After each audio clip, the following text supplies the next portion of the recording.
अस्सलाम वालेकुम जी। अज़ीम बट मुखातिब हूँ आपसे एक दफ़ा फिर से। और बेसिकली मैंने कहा कि हमारी जो सीरीज़ चल रही है बांग्लादेश के हवाले से, उसके अंदर बार बार शेख मुजीबुर रहमान का जो है वो तज़किरा आता है और शेख मुजीबुर रहमान के 6 नकात की बार बार बात होती है और अभी आगे मज़ीद भी होनी है। और जहाँ पर हमारे 4 लेक्चर्स जो हैं वो पूरे हुए हैं, वहाँ पर ही मैंने ये सोचा कि क्यों ना उससे पहले हम ये भी करें कि शेख मुजीबुर रहमान से मुतल्लिक जो ख़दशात हैं यहाँ की आवाम को, कि वो कौन थे, कहाँ से आए, क्या थे, ज़्यादा आवाम को पता नहीं है। और सिर्फ एक ही जो है वो इमेज है कि ठीक है वो बंदा गद्दार था और हमारे साथ जो है वो उसने ये किया या वो किया, जो हमें पढ़ाया जाता है। तो शेख मुजीबुर रहमान की पूरी एक ज़िंदगी के ऊपर छोटी सी हमने सोचा कि वीडियो बना दें कि कब पैदा हुए, कहाँ पैदा हुए, किस तरह तालीम हासिल की, उसके बाद किस तरह सियासत में आए, सियासत में क्या विजन था, 6 नकात क्या थे, जो असल असल मुद्दा है कि 6 नकात क्या थे। और मैं उनके ऊपर कोई तबसरा नहीं करूँगा कि 6 नकात क्या थे। 6 नकात हम आपको सुना देंगे और उसके बाद आपने ख़ुद ही फ़ैसला करना है कि आज जो खैबर पख्तूनख्वा में, बलूचिस्तान में और अब तो बल्कि पंजाब में भी और सिंध में भी जो आवाज़ें लगती हैं और 18वीं तरमीम के बाद उसके अंदर काफ़ी हद तक कमी भी आई है, क्या वही उससे मिलते जुलते पॉइंट्स हैं या नहीं है। बहरहाल इसके ऊपर मैं ज़्यादा तबसरा नहीं करूँगा। वो 6 नकात बता के शेख साहब मुल्क के गद्दार ठहरे और बांग्लादेश के बानी ठहरे, सकूत ढाका का किरदार ठहरे। तो मैं इसके ऊपर ज़्यादा तबसरा नहीं करूँगा। फिर उसके बाद अब बांग्लादेश में क्या हुआ और फिर उनके आखिरी अयाम थे क्या थे, उस पर हम बात करेंगे। तो जनाब शेख मुजीबुर रहमान साहब जो हैं वो 17 मार्च 1920 को पैदा हुए ज़िला फरीदपुर में। और 1947 में इस्लामिया कॉलेज कलकत्ता से इन्होंने जो है वो तारीख़ और इल्म सियासियात में बीए किया। तालिब इल्म में के ज़माने में ही उन्होंने जो है वो सियासी सरगर्मियाँ शुरू कर दी और स्टूडेंट लीडर जो होते हैं वो काम शुरू कर दिया, स्टूडेंट लीडर बने। 1943 से 1947 तक वो कुल हिंद मुस्लिम लीग के जो है वो कौंसिल के रुकन रहे। इसके अलावा 1945 से 1946 तक इस्लामिया कॉलेज की जो तलबा यूनियन थे उसके जनरल सेक्रेटरी रहे। 1946 में बंगाल असम्बली के रुकन मुंतखब हो गए और 1947 में पाकिस्तान बनने के फ़ौरन बाद जो है मुस्लिम लीग से वो मुस्तफ़ी हो गए और पाकिस्तान मुस्लिम स्टूडेंट्स लीग कायम करके जो है वो उर्दू की मुखालफत करना इस बात को जाहिर करता है कि शेख मुजीब साहब का जो है वो शुरू से क्लैश रहा बंगाली ज़ुबान और उर्दू ज़ुबान से। और ये हमारे जितने भी आयन आए उसके अंदर बड़ा मसला मसाइल रहे इस हवाले से।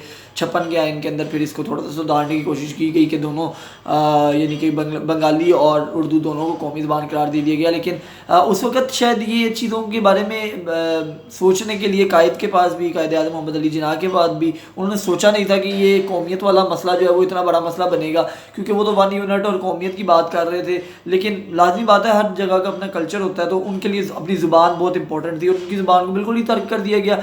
एक तो हमारा उनके साथ जोग्राफियाई लिहाज से देखा जाए तो बहुत दूर थे कि एक साथ रहने वाले तो मामला नहीं थे, लेकिन उन्होंने आपको सपोर्ट किया था। तो हम लोगों ने इस चीज़ को ऊपर ज़्यादा गौर किया ही नहीं कि हमें उनकी कल्चर को, उनकी रवायात को, उनकी ज़ुबान को जो है वो उनको देना चाहिए या उनके हकूक़ उनको देने चाहिए। तो हमने उर्दू ही उनको कहा कि आप बोलें, जो कि उनको बिल्कुल भी नहीं थी आती।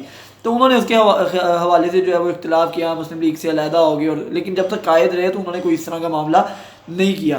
खैर उसके बाद अवामी लीग का जो क़याम है वो 1952 में जो है वो जब हुसैन शहीद सोहरावर्दी जो है उन्होंने अवामी लीग कायम की, तो शेख मुजीब ने जो है वो उस अवामी लीग को बनाने में, तश्कील में जो है वो हिस्सा लिया। और 1953 में वो अवामी लीग के जनरल सेक्रेटरी जो है वो मुंतखब हो गए। और मार्च 1954 को इंतखाबात में जो है वो जगटू फ्रंट के उम्मीदवार की हैसियत से मशरक़ी पाकिस्तान की सूबाई असम्बली के रुकन जो है वो मुंतखब हुए।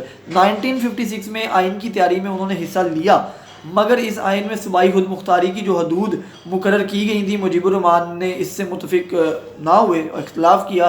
1952 में उन्होंने आलमी अमन कॉन्फ्रेंस और जबकि 1956 में आलमी अमन कॉन्फ्रेंस स्टॉकहोम में जो है वो शिरकत की। ये दो जगह पर इन्होंने जो है वो आलमी अमन कॉन्फ्रेंस में इनको बुलाया गया और इन्होंने शिरकत की। इसी साल के आखिर में वो पार्लिमानी वफ्द की सरबराह की हैसियत से चीन भी गए। फरवरी 1966 में यानी 1966 में उन्होंने पहली मरतबा नेशनल कॉन्फ्रेंस लाहौर के इजलास में 6 निकात पेश किए। मज़े की बात यह है कि जो 6 निकात उन्होंने पेश किए थे, जिसकी बुनियाद पर उनको गद्दार कह लें, मतलब कहा गया, या जो भी मामला थे कि जी मुल्क तोड़ने की जी वजह बने और ये हुआ वो हुआ, वो लाहौर के अंदर पेश किए गए थे। और 6 निकात क्या थे हम वो आपको बता देते हैं। अब आप खुद ही उसका अंदाज़ा कीजिएगा। थोड़ा सा ब्रीफ में उसको आपको कर दूंगा।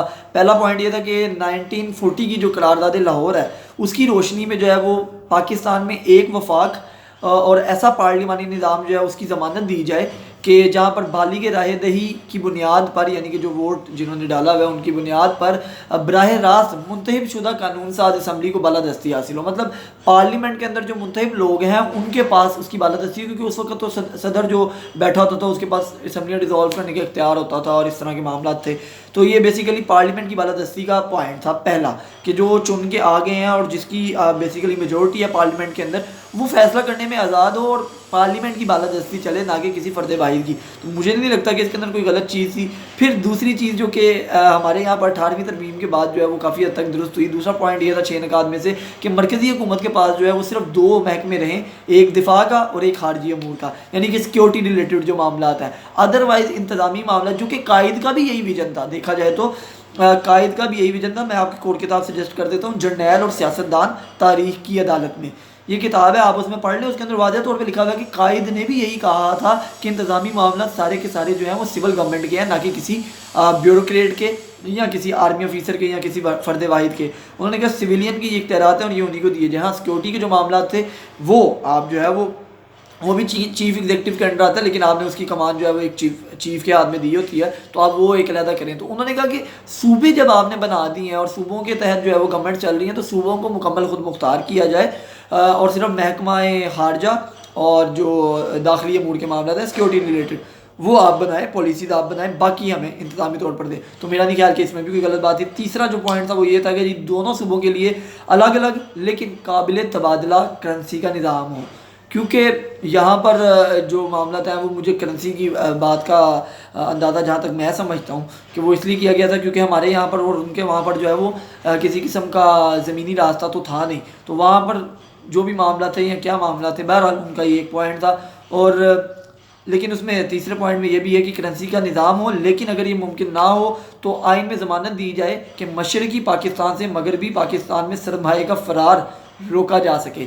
नीज़ मशरक़ी पाकिस्तान के लिए अलग अलग मालियाती और इक़्तिसादी निज़ाम वाज़े किए जाए। इनके अलावा मशरक़ी पाकिस्तान को अपना बैंकिंग रिज़र्व सिस्टम या महफूज सरमायाकारी निज़ाम जो है वो भी हो। अब उसकी रीज़न क्या है? उसकी रीज़न मैं आपको पहले भी बता चुका हूँ कि कितने परसेंट बंगाली थे और कितने परसेंट जो है वो मशरक़ी पाकिस्तान यानी कि मगरबी पाकिस्तान हमारे वाले यहाँ का हिस्सा था। लेकिन उसके बावजूद सिर्फ 20% जो है वो उन पे खर्च होता था, बकाया यहाँ पर आ जाता है। वहाँ पे कोई भी प्रोडक्ट बनती थी पहले वो यहाँ पे आती थी, स्टैम्प यहाँ से लगाते थे। तो वो सारे मामलात को मद्देनज़र रखते हुए उन्होंने कहा हमें खुद मुख्तारी दी जाए, हमारा यहाँ बैंकिंग सिस्टम हो और हमारी जो है वो सरमायाकारी के फ़रार को रोका जाए।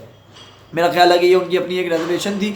और करेंसी वाले मामले में उन्होंने खुद कहा कि जी अगर करेंसी का मामला नहीं भी होता तो ये चीज़ें आप कर दें, तो इसके ऊपर भी गुफ्तगू हो सकती थी। कोई गद्दारी वाला मामला मुझे नज़र नहीं आता इसमें। चौथा मामला ये था जनाब, टैक्स लगाने और तमाम तरह मालियाती और जो है वो मालियाती इख्तियार मरकज़ की बजाय जो है वो सिर्फ सूबों के पास हों, जो कि एक मसावी और मखसूस शरह से मरकज़ के अखराजात अदा करें। मतलब मशरक़ी पाकिस्तान और मगरबी पाकिस्तान 2 सूबे थे। उन्होंने कहा जी दोनों सूबों के अंदर जो है वो अपना अपना एक उनका मालियाती निज़ाम होगा और सारे इख्तियारात जो है वो पैसे के सूबों के पास जो है वो खुद मुख्तारी होनी चाहिए कि वो जहाँ चाहे इस्तेमाल करें। हाँ, अलबत्ता जहाँ पर वफाक को सपोर्ट करने की बात आएगी उसके ऊपर आप कानून साजी कर लें, हम आपकी जो है वो मसावी यानी कि बराबरी के ऊपर रहते हुए हम आपका हाथ बटाने के लिए जो है वो तैयार हैं सूबा जो है वो वफाक का। 5वां पॉइंट ये था कि जी हर सूबा बैरूनी तजारती मुआहदे करने में आज़ाद हो और अपने हिसाबो किताब का वाहिद हकदार हो, जबकि दोनों हिस्सों के दरमियान मुल्की मसनूआत की नकलो अमल पर किसी किस्म का टैक्स नहीं हो। अब ये जो है बड़ी अफसोसनाक बात है कि दोनों सूबों के दरमियान जो तबादला होता था उसमें भी जो है वो टैक्स की जो है वो लगता था, या जो मुआहदे करने में वो आज़ाद नहीं थे। वो सूबा एक बिल्कुल अलहदा है, उसके इर्द गिर्द के बॉर्डर के ऊपर जो लोग रहते हैं मतलब कि ममालिक लगते हैं वो अलहदा हैं। वहाँ पर बहुत बड़ी जो है वो आपकी पटसन की और दीगर जो है वो फैक्ट्रियाँ थी या ये इंडस्ट्री थी, वो अपने सूबे के हवाले से जो जिसे हमारे यहाँ पे 18वीं तरमीम के बाद ऐसे ही है कि पंजाब अगर किसी बैरूनी कंपनी से कोई मुआहदा करता तो उसमें कोई कबाहत नहीं है। तो उस वक्त ये चीज़ें नहीं थी, उन्होंने कहा कि हमें वो करने की इजाज़त दी जाए। 6वां और आखिरी पॉइंट जो है 6 निकात में से कि मशरक़ी पाकिस्तान को अलग फ़ौज या नीम फ़ौजी दस्ते रखने का हक़ हो ताकि मुल्क की सलामती और आइन का तहफ़्फ़ुज़ यकीनी बनाया जा सके। अब ये थोड़ा सा कंट्रोवर्शियल सा मेरा ख्याल है कि पॉइंट है, जिसके तहत कि अलहदा हमें फ़ौज या नीम फ़ौज, अब नीम फ़ौज के ऊपर जाके भी मेरा ख्याल है कि बहस हो सकती थी, बात हो सकती थी बिठा के बात कि ठीक है नीम फ़ौज में हम ये करते हैं कि आपके अपने वहाँ के बंदे होंगे, टैग हमारा होगा, उसको कमांड हम करेंगे, मेनली बंदे आपके होंगे, जो कि बाद में भी आप कर ही रहे थे, जिस तरह मैंने आपको अपने 3rd चैप्टर में बताया था, जो हमारी 3rd वीडियो थी, कि आपने वहाँ पे बंगाली यूनिटों का क़याम तो शुरू कर ही दिया था। तो अगर उनको आप नीम फ़ौज का दर्जा दे देते तो कोई प्रॉब्लम नहीं थी। ये 6 निकात थे जनाब। तो मुजीबुर रहमान कौन था, उसकी इब्तदाई ज़िंदगी क्या थी, 6 निकात क्या थी, और उसके बाद तो फिर मुल्क अलहदा हो गया। मुल्क अलहदा होने के आगे आगे हम एपिसोड बनाते रहेंगे, और फिर उसके बाद बांग्लादेश बनने के बाद मुजीबुर रहमान की क्या सूरत हाल थी वो वीडियो फिर बनाएंगे। अस्सलाम वालेकुम।